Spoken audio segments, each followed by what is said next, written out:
do that. Oh my God. Pavel, I think the light is not great tonight. What do you think? Okay, guys.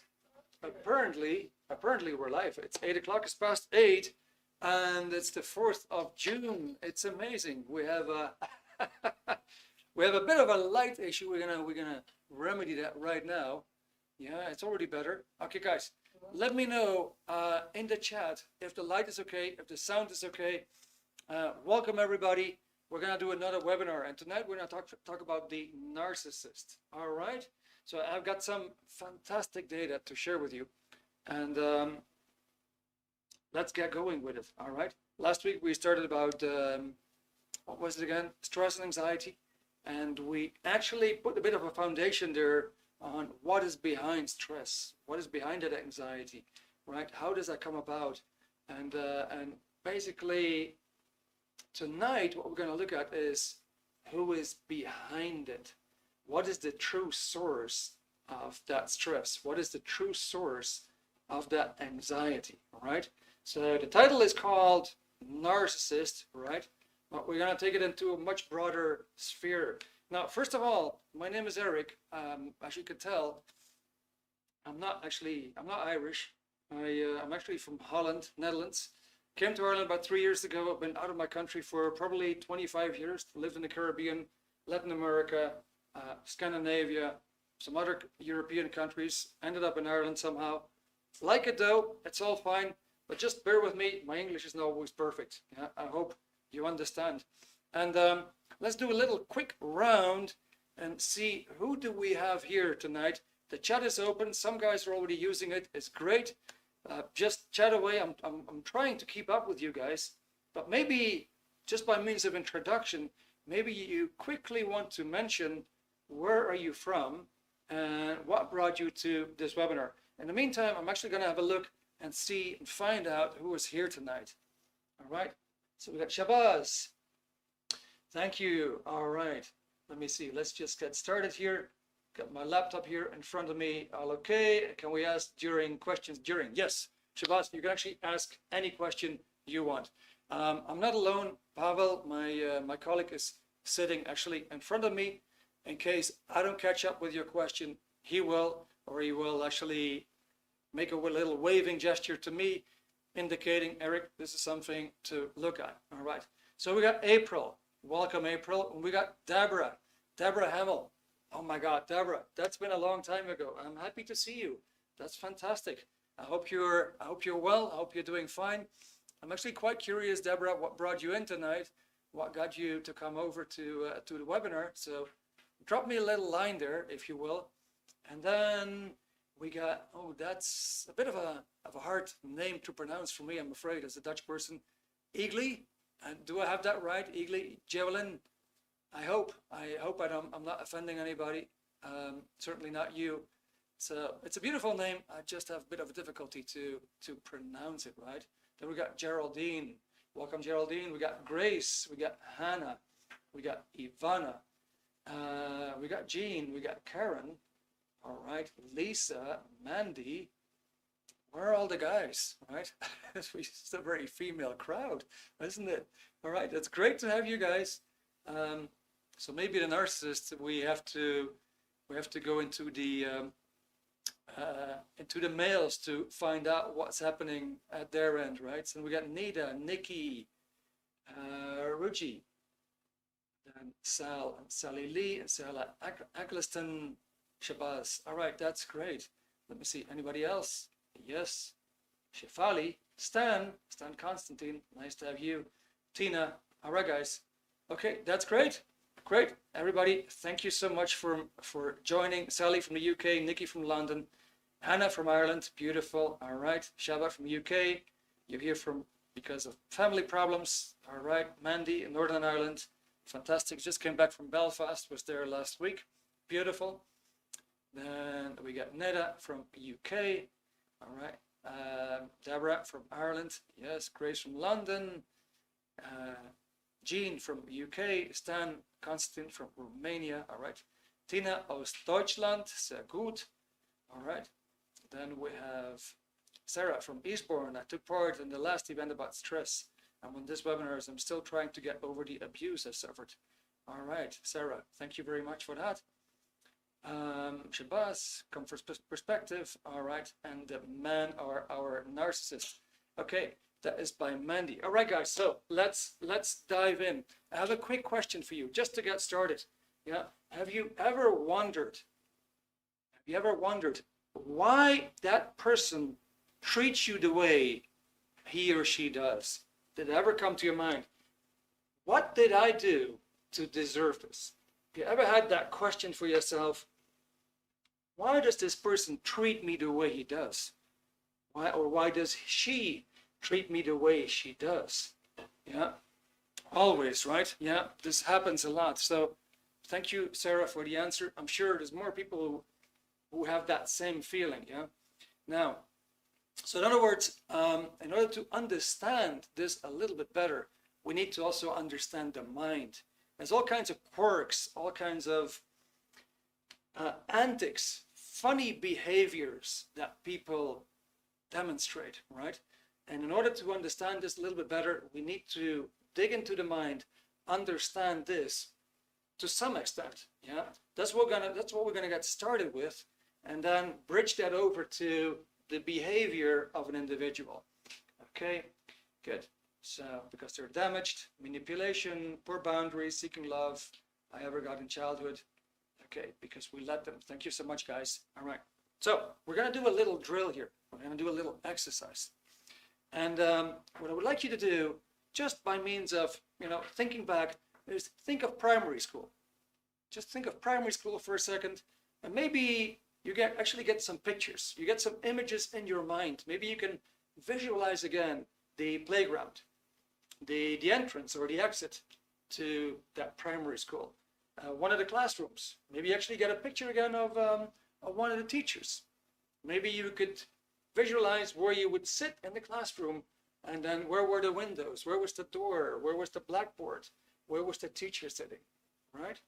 So just quickly getting back to you, since this was a very, very quick drill, did any of you guys get some pictures here? Did you see some flashes, some pictures passing by?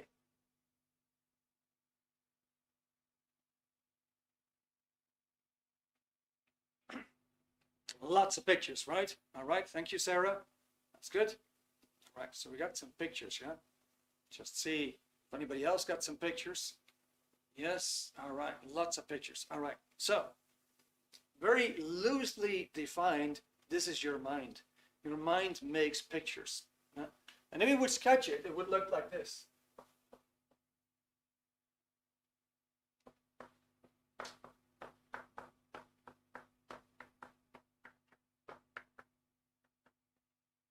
So here's your body, right? There's your mind.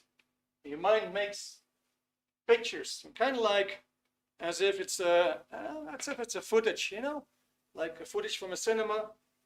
This cellophane tape with all these pictures, nicely stored in time.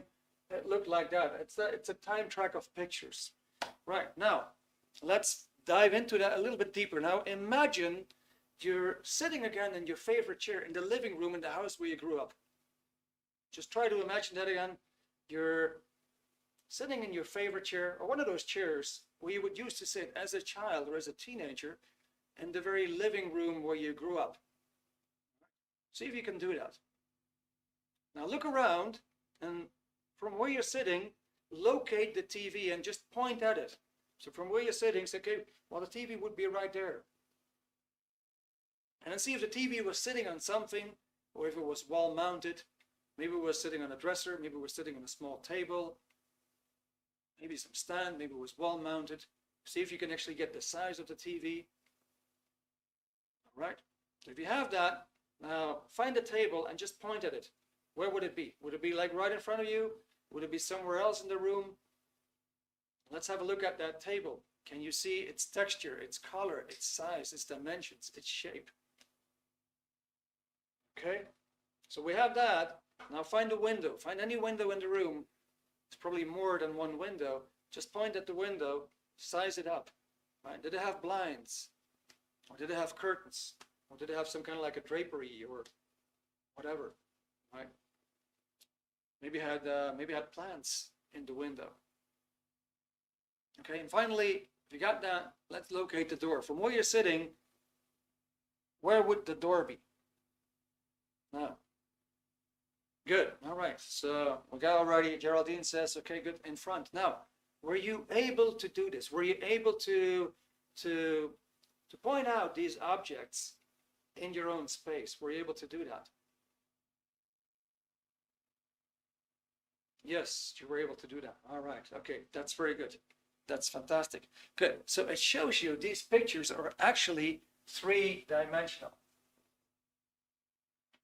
And this is where it gets really exciting, because these pictures are three-dimensional. That actually means we make these pictures all the time ourselves. We're carrying millions and millions and millions of these pictures with us. We're usually not really aware of the fact that we do that, because number one, we got so much of them. Number two is that they're not tangible. You cannot touch that stuff. You cannot touch it. You cannot weigh it. You cannot put it on a scale, right? You cannot really size it up, right? You cannot identify them in terms of physical universe qualifications. If I look at a pen, I would say, well, you know, it's got a certain mass, got a certain size, right? It's got a certain weight. Well, this is very different. It's very different for your mental images. So we would call them mental images.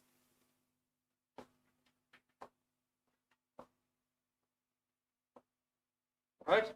So your mind makes mental images. Right? Fascinating stuff. Got no weight, got no mass, got nothing to it. Yet, you can experience it. You can perceive it. You can actually recreate these pictures all the time. It's what we do. We recreate them. We have a dentist appointment coming up. We grab one of these old pictures. We recreate it again. It's the last time I heard. Right? So, as we're going to see, the mind can actually make mistakes on these things. All right, good. So if this is your body, and if that's your mind, and if you can actually see these objects about you, then there's something else very, very funny going on. Because we've been taught on planet Earth that your mind is supposed to be in your brain. Well, if that's true, then you would probably say, well, the TV was right here, and the sofa is right there, and the window is in the back of my head, and the door is next to my temple, and they're all inside of my head. That just doesn't seem to be true, because you're pointing out in space. So we could say there's something mental going on. We could also say perhaps there's something spiritual going on, right? Makes an interesting debate for, are we perhaps spiritual beings, right? So now, the question is, of course, who or what is looking at these pictures? Who or what? That's actually a question for you guys. Who or what is looking at those pictures? Who's doing that? Or what is doing that? And what do you guys think?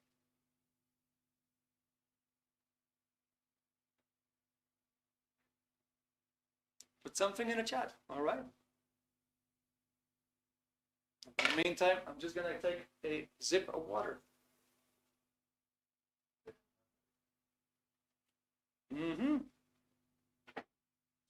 They're memories, all right? That's very correct. They're memories, right?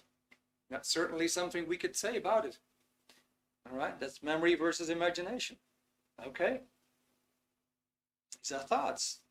Mind and gut feeling can create pictures. All right? Ourselves look at that. Okay, beautiful. That comes from Gloria. Nice. All right. So we have a body. We have a mind. And you are simply an awareness. You could say you are an energy.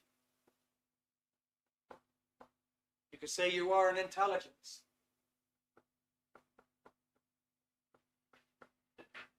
You could probably imagine that awareness and energy and intelligence is not really in a bundle of fat with water combined, right? So we're just simply going to say, you look at your pictures. You are an entity. You're a life form, right? You have a body, you have a mind. It's very, very interesting when we look at the words, when we look at grammar, you know that a body is something that you have.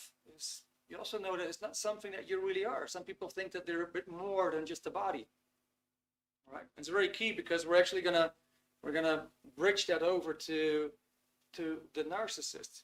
So you would say, I have two hands. You would never say, I am two hands.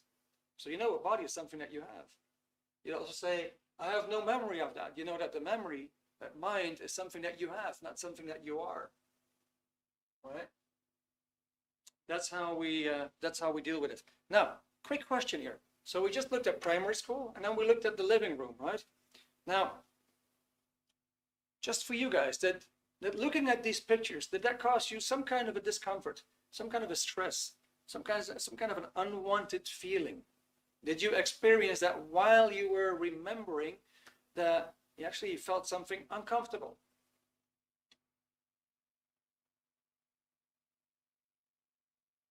All right, so generally it says no. Good, not really, no. All right, Nikki said yes. Okay, all right. Jean said no, I have good memories. All right, very good. All right, beautiful. So here's the kicker.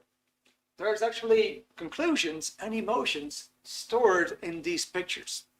So probably you can remember, yeah, at some point you had a pet in your life, maybe a cat, a hamster, a dog, whatever. You got very, very attached to that animal. And that animal passed away. So what happens if you think back of the moment of that animal passing away? Well, if you think back of it, the emotion of the moment will come back to you. And now you're going to feel that sadness again. This can happen consciously, by just consciously thinking back. It can also be triggered, like something gets triggered that makes you think back unconsciously. Now you have an emotion, but you don't know why. You don't know where it's coming from. But it's the same mechanism. You can consciously evoke that emotion, or unconsciously go back, evoke that emotion again. Right? It tells you that emotion, for example, is stored in your memories. Good. Now, next question. Have you ever been stressed? Have you ever felt that knot in your stomach? Felt very, very uncomfortable when you had to speak in public? That's a great question for you guys. You know, perhaps you had to do that in school or in college or at work or, you know, somewhere, and you had to speak in public, and oh my God, you got that sudden stress coming all over you. Yeah, always, right? Exactly. Happens a lot of time. So what happens exactly? What happens? Let's sketch that out. College presentation was hot flushed and panicked. All right, got that, Sarah. Thank you. Thank you. Thank you very much for the answer. Okay, good. So let's look at the anatomy. What really happens? So there's something there. There's something there that causes you stress. So it puts that body under stress, right? It puts your body under stress. You can probably remember your legs, they were kind of like shaky, and you started to transpire and to smell. Your heart was pounding. You got a dry throat, and you got that knot in your stomach, right? It's like a complete sabotage of the body. Now, it wasn't only the body that got sabotaged. There was something else too, because you probably learned or trained yourself in what to say, in what to do during that presentation. Say, okay, I'm going to talk about A, B, C, D. And then the moment was there, and you were going to talk, and that stress controlled everything so much that you went into a complete blank. Gosh, what was I going to say? Likewise, you might go to a job interview, right? And the job interview is over, and you go home and say, oh, damn, I forgot to ask this. Oh, damn, I forgot to mention that. How come this happened? I practiced this so much, and I didn't do it. Okay? So, you got this body sabotage, and there's also this mind sabotage. And it's like, there's a barrier there that prevents you from actually recalling what you were going to say. So your body gets sabotaged, but your mind also gets sabotaged, right? Apparently, in the mind itself, there is a mechanism that sabotages you, that sabotages your feelings, and that makes you act that you're not truly you. You're something else. Most people would say, I don't know what happened to me. I wasn't me. And if you're gonna dig really deep, what do you want to be in? What do you want to be in your life? I want to be a truck driver. I want to be a policeman. I want to be in the fire brigade. And you keep on asking that question. The person says, I just want to be me. That's all I ever wanted. All I ever wanted was simply being me. In other words, there's something there that prevents you from being you and making you act in a way that you don't even want. Right? I guess you could recognize this, right? It's a whole different topic. It's the topic about the mind itself. We're not going to go much deeper into that than this tonight, but just so that you see that there's something there that can control you that you can't shake. You can't control it back. It controls you, but you don't control it. By the end of the evening, I'm going to show you a book, and you can actually find out more about that mechanism. All right? That's going to be at the end of the webinar, right? So definitely some answers to this, practical answers that will help you so you can actually tackle that problem and do something about it. Now, so there's one question. All right. And so Pavel helped me out. Where is that question? So it's just from a mental image linked with feelings, emotions. So to replace the negative feelings, we replace the associated images. That's a very good question. The answer to that is actually no. You cannot erase your pictures. That's what's been discovered. With mind control, I got to be careful what I'm saying, but with mind control, you potentially, this is what is believed, what potentially could erase them. It's not technically true. You actually put a layer of pain over these pictures. It's like your mental barrier. You put a layer of pain over it. So in other words, the reason that we can't recall an operation, a surgery, is that we actually made a full recording, but it was covered under a layer of drugs from of unconsciousness coming from drugs and pain. All right? So what was found was when you take the pain out, there's a certain procedure for that, that factor here will be handled and it will no longer bother you. Yeah, that's the long and short of it.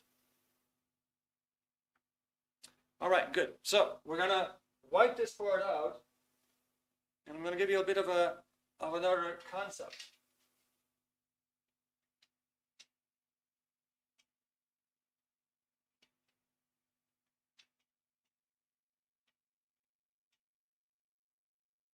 So there we go. So let's say we take Bill and Jill. Bill and Jill are a couple.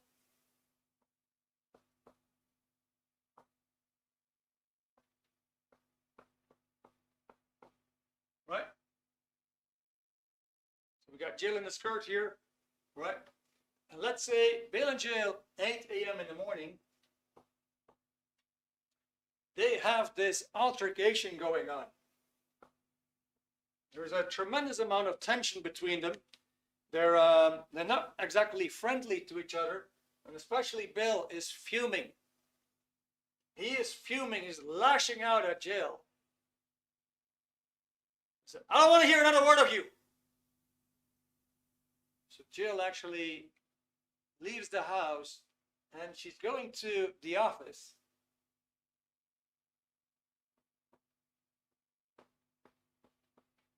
Here's Jill right now. She's in the office.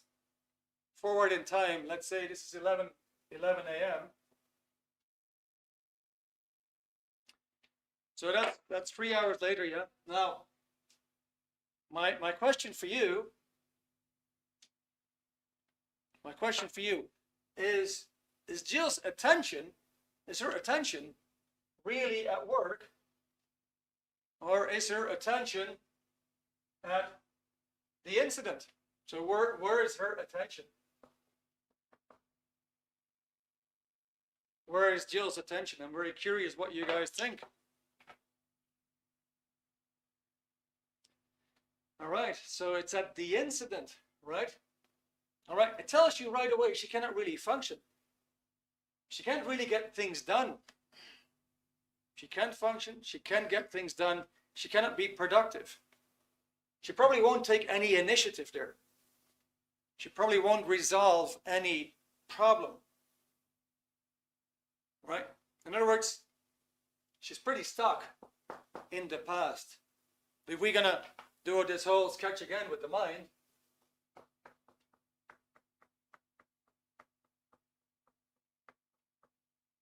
then we would say, all right, so her attention is fixed on some moment in her mind, right? It's fixed on some of those pictures of what happened earlier that day. That's what we're going to get. Now, so this charge, this emotion, this painful situation there is also recorded, is also part of it. Okay, now let's say, this is 3 hours later. Let's say she goes home in the evening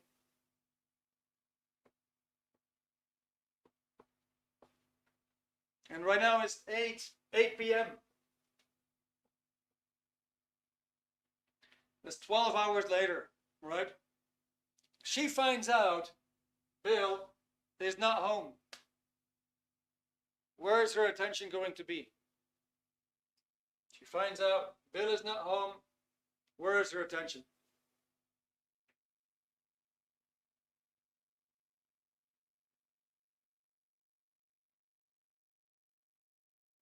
All right. The incident, the altercations, back to the fight. Sally Lisa, happy mode. That could be. All right. Where's Bill? It's just going to add more confusion, right? Maybe 1 week later,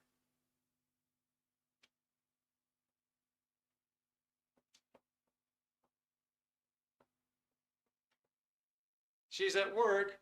1 week later, Bill never returned home. Guess what? Most people will still be stuck in that moment. However, by now, they have forgotten about it. It's that simple. They're still stuck in the moment. However, they have forgotten about it. It kind of like goes out of memory.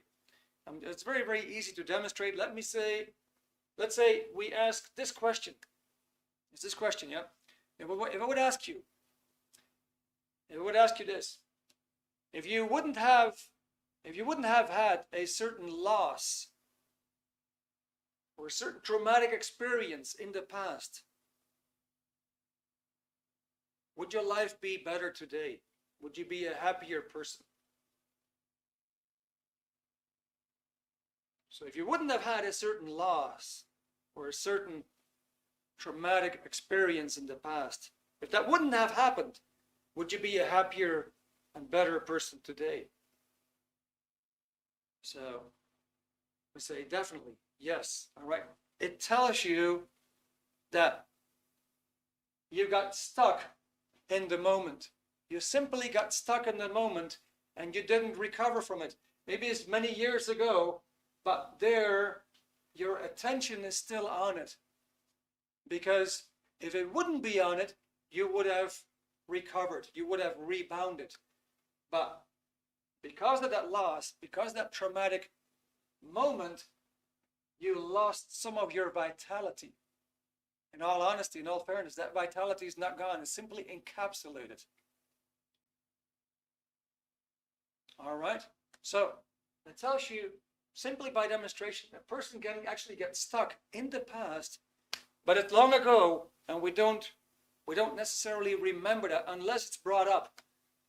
And so if we have that consciousness and somebody brings it back up again, it'll come back to your memory.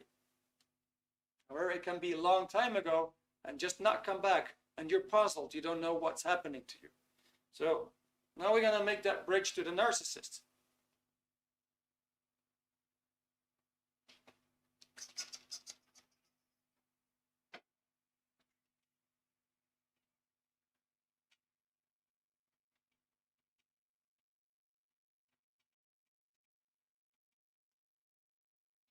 So first of all, the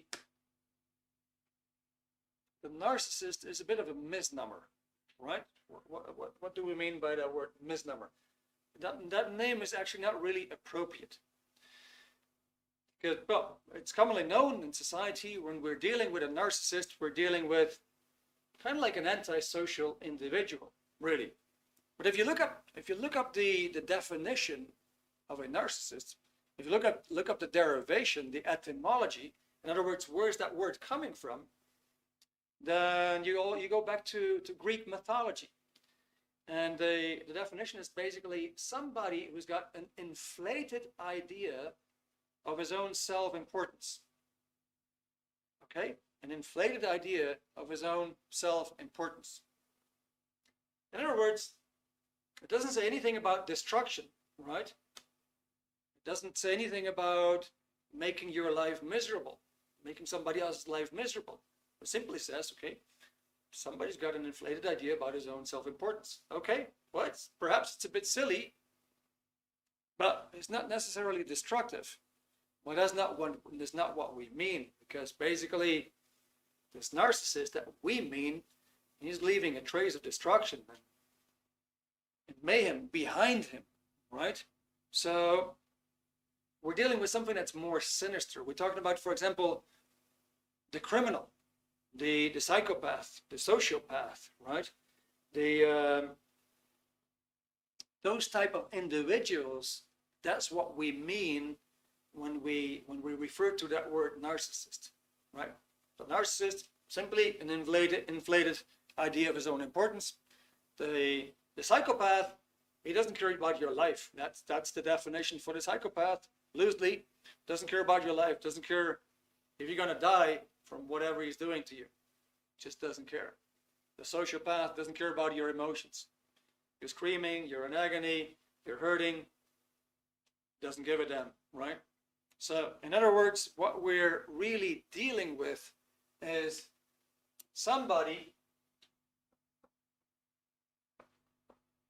who is actually suppressing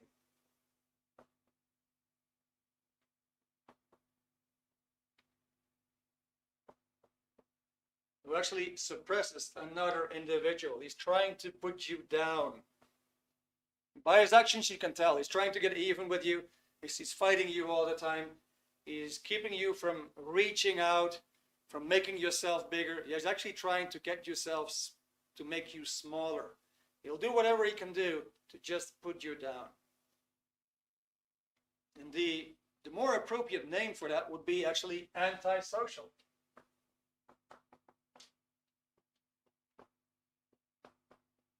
So when we say the narcissist, when we say the criminal, the psychopath, the sociopath, we actually mean an antisocial individual. So by social, you know what we mean? We mean the interaction between human beings that supports survival, right? The antisocial person does everything to crush your survival. That's what he does. He does that by suppressing you, by keeping you down, by making nothing out of you, by nullifying you, by squashing you. All right, so how does that work? How did he come in that condition? Yeah. So you wanted to tell me again something, Pavel?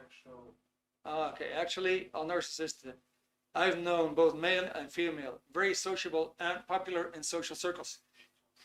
the sociable. Yeah, sociable is something else. Is something else than antisocial. A sociable. It's a good question, by the way, Grace. We're gonna cover that a bit more in detail. Yeah, but they might be good talkers. They might come across friendly. Yeah, they might come across as decent people. But here's the crux. People in society, they wear masks. Right? So if I'm going to show to you that I have really bad intentions, that I'm kind of evil, then, well, someone's going to whoop my ass sooner or later. That's for sure, right? Because it's obvious. I show it. I show that I have bad intentions. So you have to learn to put on a mask to hide your bad intentions, right?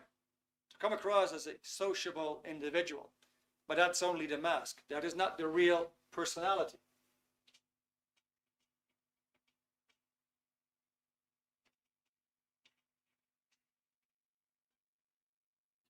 Good. So what is this thing about the narcissist, the sociopath, the psychopath? At some point, this person was under attack.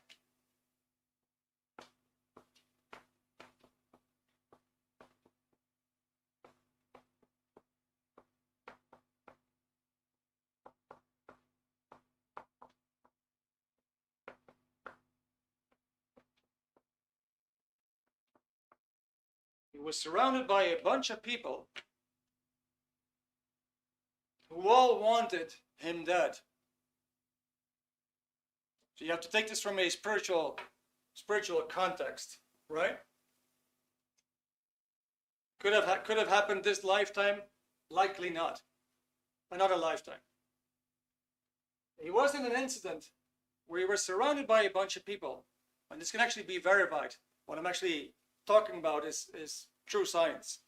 It can actually be verified and be handled. So he found himself surrounded by a bunch of people who all wanted him dead. So he was under attack.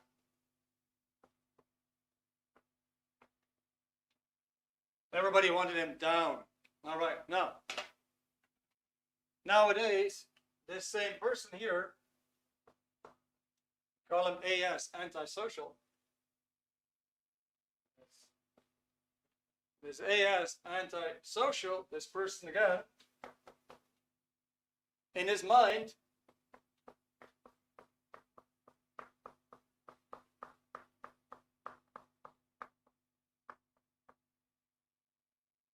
he's got this, he's got that incident, he's got this incident stored in his mind. Some of his attention is still on it.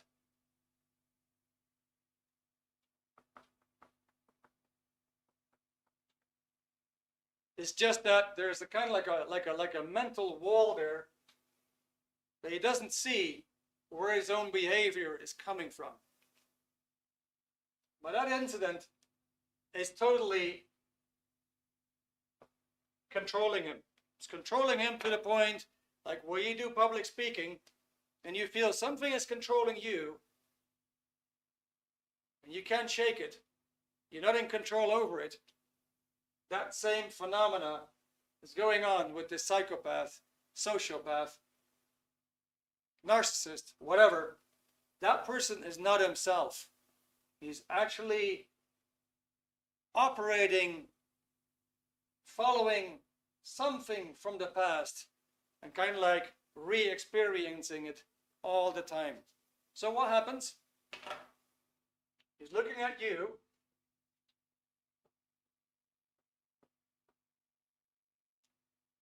and the main mistake he keeps doing all the time is that he misidentifies.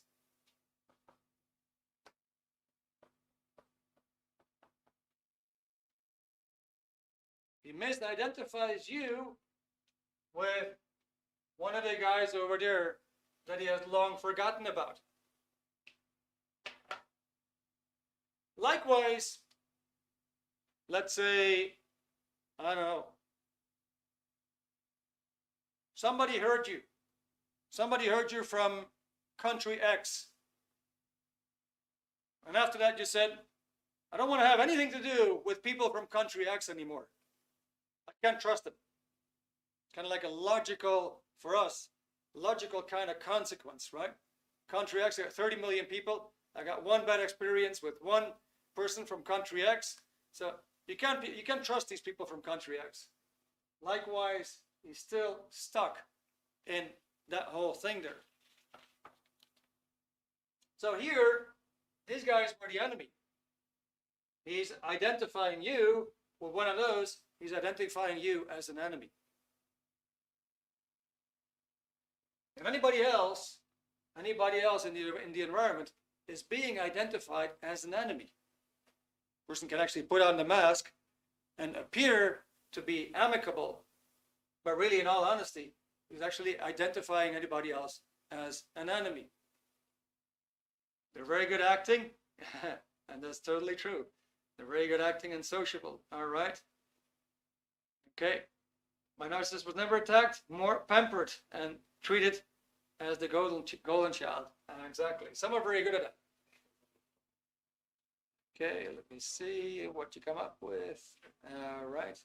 Mandy, I got many traumatic memories, but I don't hurt others because of it. Exactly. Yeah. But that is the sanity, Mandy. So you still regained your sanity. Yeah, people that went to Japanese camps or Auschwitz camps in Germany, for example, yeah, they got really hurt during the Second World War, right? But they left the camps and they picked up their lives again. They didn't necessarily become antisocial. So that is something that goes back a little bit further. It's older and it's more severe, right? That is just a mechanism. We don't have to go into the nitty-gritty of like how did it exactly happen, because you're probably not that, right? But the antisocial person actually operates because he's got that mechanism in his mind. He was under attack. Now everybody else seems to be an attacker to him. So he cannot see you as a friendly person. He can see you only as an enemy. He cannot see love. He cannot see kindness. Right?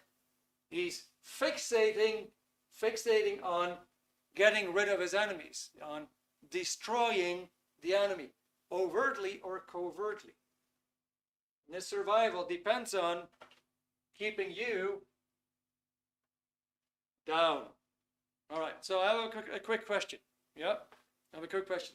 Let's say you take a water buffalo, you're on a safari, you find the water buffalo is stuck in the mud.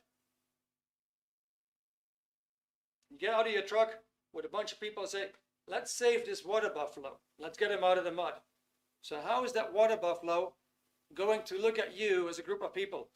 Will you be the friend or will you be the foe?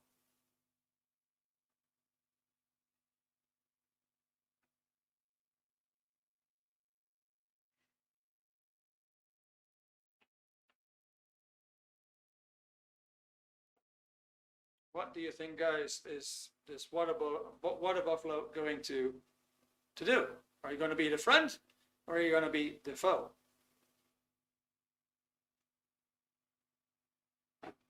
That is so true, right? Yes, exactly. Yeah. You're going to be the foe. In other words, even though you have good intentions, he's an animal, but you cannot think otherwise than you're just some of those recordings that he has from the past, whatever, it will just identify you as something dangerous, something that is going to do him in. All right? So the antisocial individual will act in the exact same way. You'll come up with kindness, you'll come up with love, you come up with friendly gestures. To him, or to her, that always means there's something bad. There's some trick. There's something behind it to defeat this person. Because he is, in his mind, he constantly misidentifies. Now, you look at TV nowadays, Look at political debates, it tells you the whole story. So unrelated to the question, but actually I have recently exhibited behaviors of the person being attacked, thinking everyone is out to get me because of my experiences with my narcissist. But I do not want to end up being the same. All right, I totally got you, Hannah. And actually, Hannah, to be in all fairness and in all honesty, is not going to happen. It is not going to happen because it takes a whole lot more than some mental beat up, right? It takes a whole lot more. As long as you have self-reflection, you could look at yourself and you could judge your own actions. You're not insane to the extent that this person is, because that person has no self-reflection. He can't actually look at himself. All he can do is judge what he sees in front of him and come up with a wrong judgment. All right, good. So let's say we take it to the next step.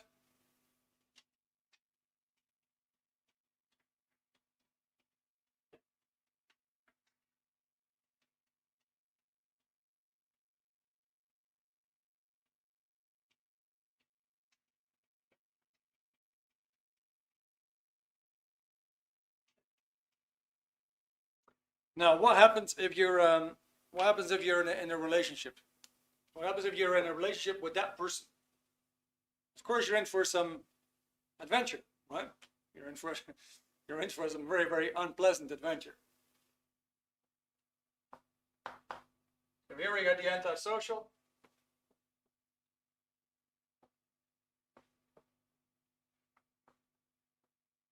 And here we got you.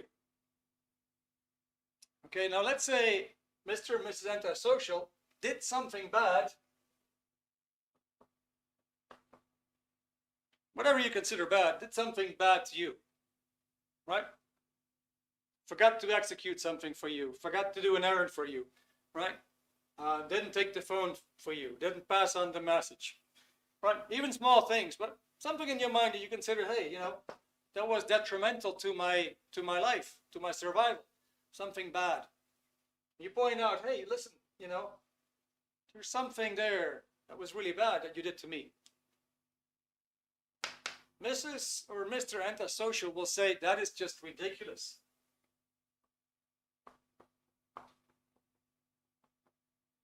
Well, that person will just ridicule it. It's just ridiculous that you even bring that up. It's totally unimportant.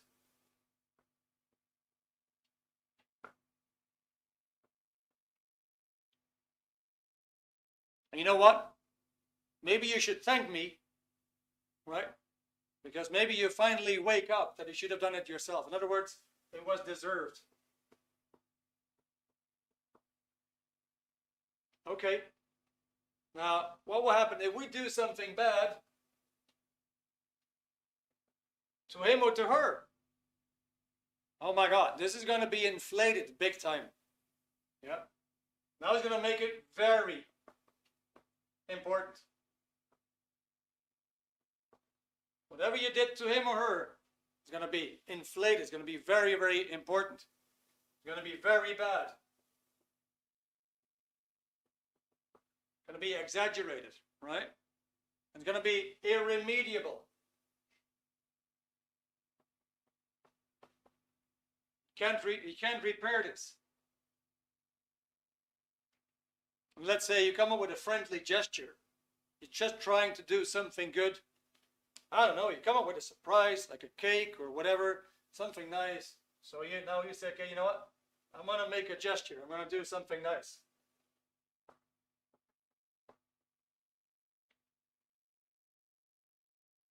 Now he's going to tell you this had no real value.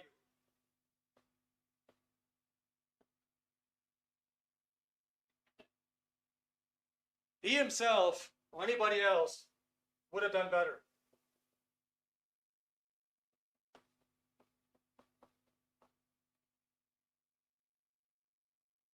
And the next thing you see that this person has got some sexual quirks. It's kind of like treating you like an object. It's not there to love you. It's like he's treating you like an object. Does it sound a bit familiar, guys?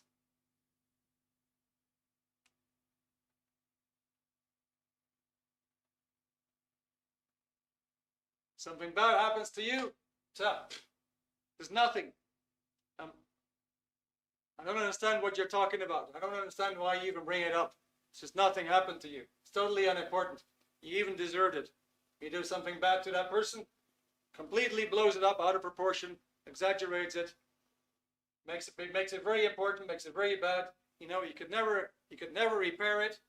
Whatever you do, you would always do it better. Didn't really have any value. In other words, by all these actions, he's actually pulling you down. What he's doing is actually, he's nullifying you.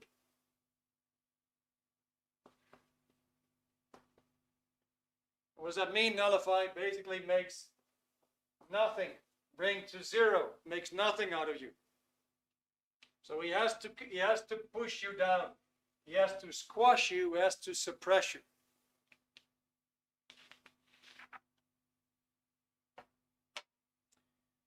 Good. Now, a few more characteristics. So, these people, they cannot really create. They have lost the ability to create. Remember Jill going to work, and said her attention is all on 8 a.m., what happened in the morning. She cannot really initiate anything new. She cannot really be creative. She cannot really solve problems. She's stuck in her mind. This guy or this girl cannot really create. They lost the ability to create. They cannot really produce anything of value. They're entirely parasitic. This person parasites on the other person. He or she will parasite on you, right? Now, they especially tend to be very, very offended whenever you do something to them. They get very offended. You do something to them, they get very offended and they even magnify it, they blow it up. That makes sense, yeah? Now here you got some characteristics of how that person actually operates. It doesn't make any sense. That's why we get frustrated. That's why we can't figure it out, because there seems to be no logic, no reasoning in this person's mind. That's true, because he misidentifies everything. He misidentifies your actions. He misidentifies your communication. He misidentifies your intention. He's just trying to get even with you. If he cannot really wipe you out, destroy you, at least he's going to try to get even with you. All right? So I want to show you a quote, okay? I'm going to show you a quote. You have this quote for me, Pavel.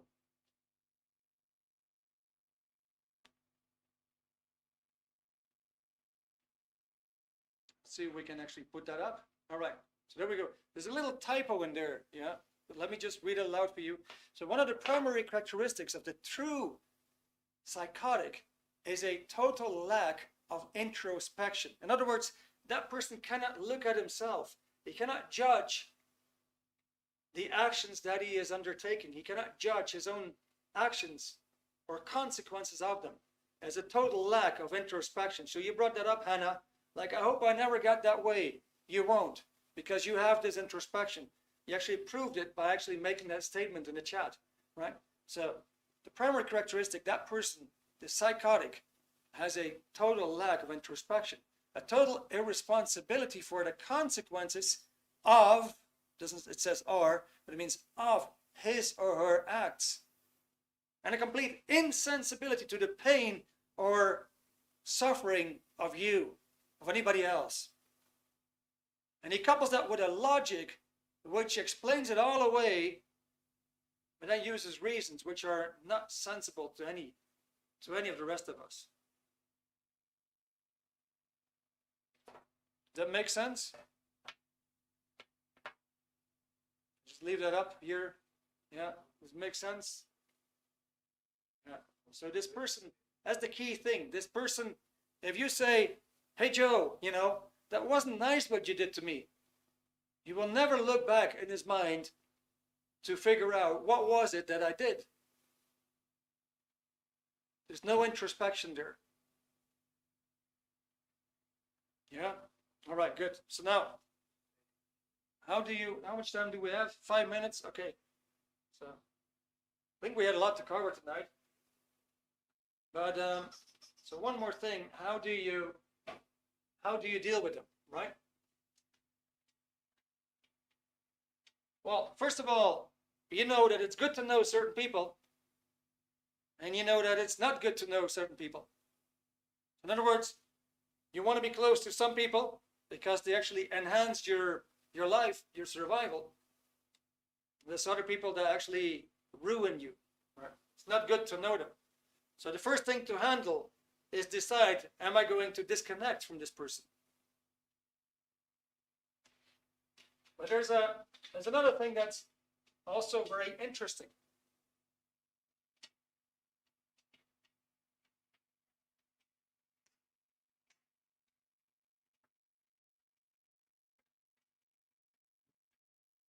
And you probably heard this before.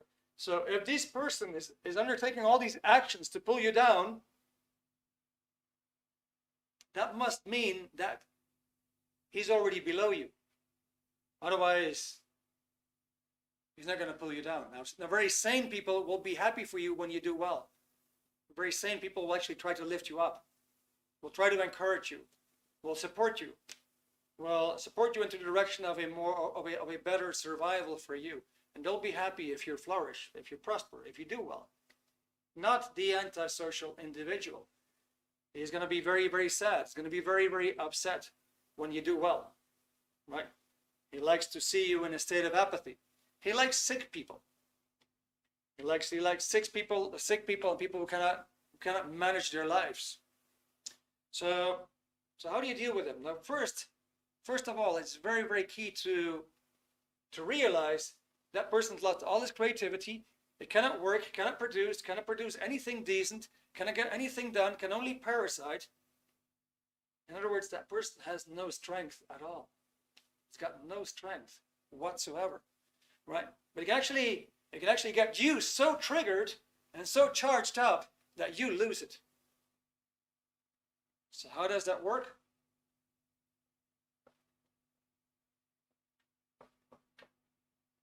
So you've probably seen that with little kids, 2 kids. One said, "You're a crybaby."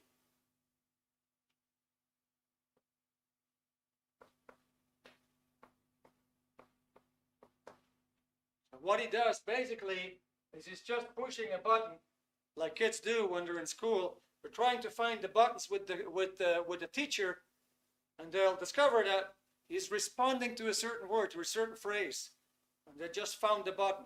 And that actually gets the guy triggered and gets him upset and gets him emotional, right? So what happens here? One says to another, "You're a crybaby." This person starts to cry. In other words, he triggered a response. He actually found the right push button, pushed it, and he triggered a response. Okay, so how does that work? Let's say the antisocial and you are in a relationship, and you say, "Hey, honey, have you seen my keys? I don't find my keys anywhere. I must have forgotten them somewhere." And the antisocial person says, "That's typically you. You always forget your things. Everybody knows this." Inflates it, makes a big deal out of it, right? Actually, wants to let you know how much you suck. So what happens to you?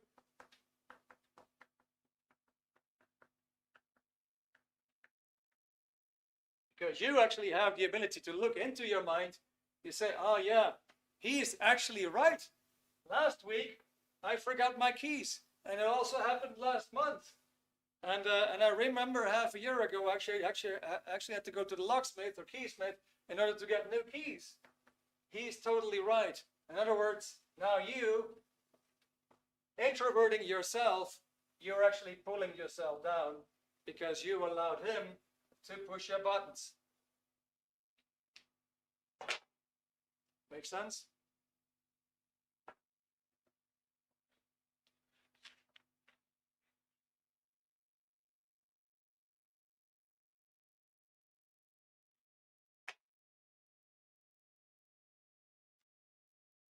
All right. So let's see. I'm missing a whole lot of things here. Interesting. Okay, good. Mind thought. Okay, he was tough. Yeah. So that's how it works. Your mind is sane. You can look into your mind. You can recall things. You can actually judge your own mistakes, your own flaps, and then actually do yourself in. Mr. Antisocial actually handily makes use of that mechanism. So he can only interpolate you. That's nowadays what you see in some parliaments happening, right? It's these guys get under your skin. You just listen to it and you can tell they're just pushing buttons. Their whole conversation is nasty. Trying to actually pull the other person down. Now, the problem is that when you have been dealing with an antisocial, you have accumulated a lot of mental scars. And over time, you started to doubt yourself. You had this feeling like, I'm no good. Your life became a roller coaster. And you lost your vitality. If you're lucky that there's still something left behind. All right? So in other words, number one, you need some data. Like tonight, you probably have a few epiphanies to go like, fuck, that is so true. Right? You get the more realizations you get, the more you study, the more you know about this, the more you're actually going to brighten up and come back, because you start to realize more and more things. And the more you start to realize things, the more you actually disconnect. The more you disconnect from all that stuff, the more you're going to be you, right? That's number one. Now, number two, there's actually a practice that you can do as well to regain that vitality by a method that is actually called auditing. It's a certain procedure that will help you very, very quickly to recover that lost vitality, to recover that confidence that's been done in by somebody else. Right? Now, it's 9 o'clock. I want to end off here, guys. So like I said in the beginning of the webinar, I actually want to... what's the procedure called again? Yeah, I'm actually going to tell you a little bit more about it. Okay, good. So, all right, I see you guys have a bunch of questions. Apparently we're not done. That's good, huh? Apparently we're not done. What do you do if this person who suffers from NPD is your father, right? And abuse went on for decades. All right, now, thank you for that question. Pavel is going to actually put my number in the chat, my WhatsApp number, and feel free to reach out to me. I'd love that if you would do that, and then we can have a chat about it. I can actually tell you what you can do in order to handle that crap, get it out of your system, say goodbye to it for once and for all, and leave it behind you and never look back. Yeah, it can be done. It's usually a matter of, well, perhaps a few days of work, yeah, but it's not a matter of months and years to get that cleaned up. Yeah, it's more a matter of probably hours or days. The specific technology, it raises your awareness. You come into new insights, and a whole lot of crap actually starts to clean up in your mind. Now, the one book I actually wanted to promote tonight is a book called A New Slant on Life, and Pavel is going to show the link for that. And there's a chapter in there. Actually, it's a lot of chapters in this book. This book is actually a, let's say, it's a manual for life. Yeah? It's a manual to, let's say, to discover who you can trust, who you can't trust, how to build relationships, how to build a sane marriage, how to deal with children, how to be more efficient, more productive at work, how to find your goals and purposes, how to get yourself out of the mess if you got yourself into one, right? So there's a whole section dedicated to human behavior, and very interestingly, there's a very important one on the antisocial individual. So you will also find in that book the attributes, the very exact attributes of the antisocial individual. In other words, how can you accurately know and predict that you have such a person in front of you at work, in real life, family ties, whatever. It also tells you why these people behave the way they do, right? And it also tells you how you can actually get relief, okay? There's more chapters on the mind and life. It's a, as far as I know, it's a 17-euro book. Comes with free shipping, and you can get it in pretty much any language, in German and Dutch and French and Italian and Spanish and Brazilian, Portuguese, you name them. Yeah. First thing I wanted to point out is this book will get you knowledge for life. That was my recommendation. After this webinar, make sure you actually do get some knowledge on that subject so you know what you're dealing with. You can't know enough about it. Book title, please. It's called A New Slant on Life. All right, good. So Pavel is putting the link there again. I'm just going to shut up. I'm just going to zip my mouth for a moment, just for a minute. You can actually have a look at the link. Feel free to order your own copy if you wish. And of course, on that whole healing process, unfortunately, we can't all cover that in a 1-hour webinar, as you can understand. I'm sure it's going to be a webinar coming up on that topic, but maybe you don't want to wait. And then, in case you don't, just reach out to me, send me a WhatsApp, and we'll be in touch. Yes, Pavel.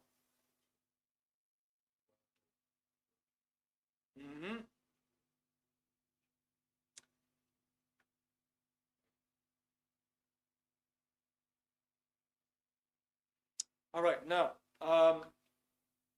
what can you discover in this book? I just wrote a couple of things down for myself. What can you discover in the book? Would you like to know why a person becomes unhappy? And now you can remedy it. On page 10, you'll find out what are a few of your potentials and capabilities that you actually have, but which are in a state of forgetfulness. You ever heard that we only use like 10% of our potential? So, would you like to know what are a few of your capabilities and potentials that you have, but which are in a state of forgetfulness? That you'll find on page 27. How do you restore that full potential? You'll find out on page 75.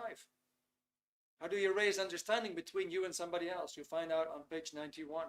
How can you increase your certainty? You'll find out on page 118. What is at the root of marital success? Page 149. Then we go into what are the exact 12 characteristics of an antisocial person? Page 193. And so on. All right, guys. I'm just going to have a brief look at your chat. Let me see if I find any additional questions.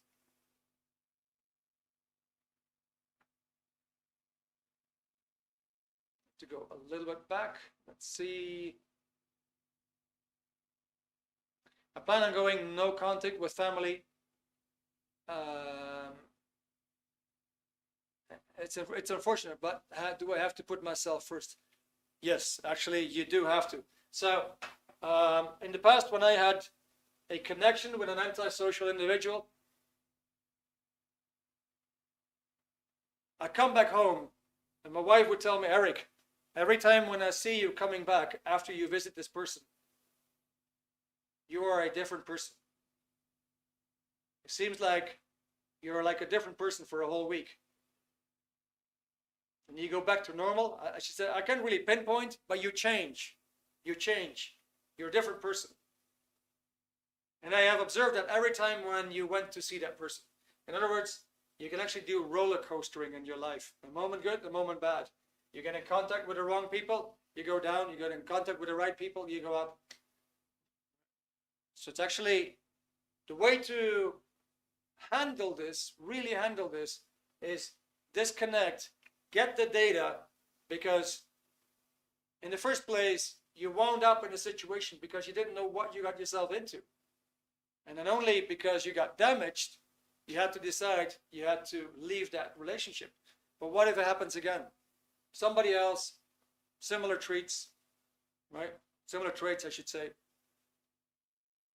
So you gotta have some knowledge to handle this, all right?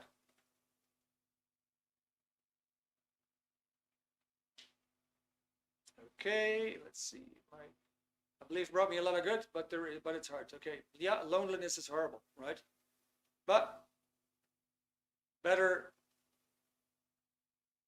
lonely than being with a destructive individual next to you on the sofa, right?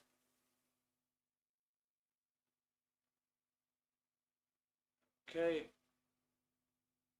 All right, I got all that. Surround yourself with good people. Exactly.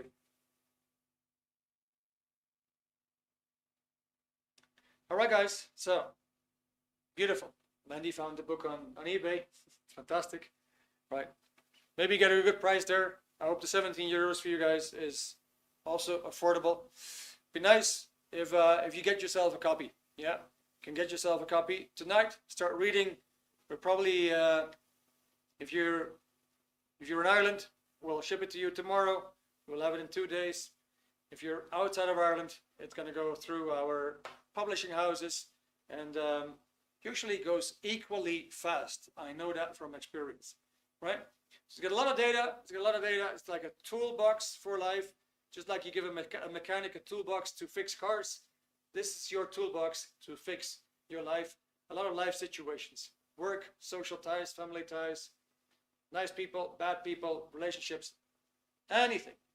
All right, guys. So thank you so much. Don't forget to reach out to me on WhatsApp. I'd love to hear from you. If you really liked this webinar, you can also leave a rating behind on Meetup. And I guess that is what it's going to be for tonight.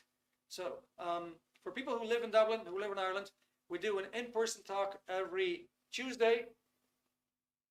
That is in Dublin 24. And if you're living outside of Dublin, anywhere out of the country, I hope to see you again next time. For now, have a great rest day of your evening. Bye.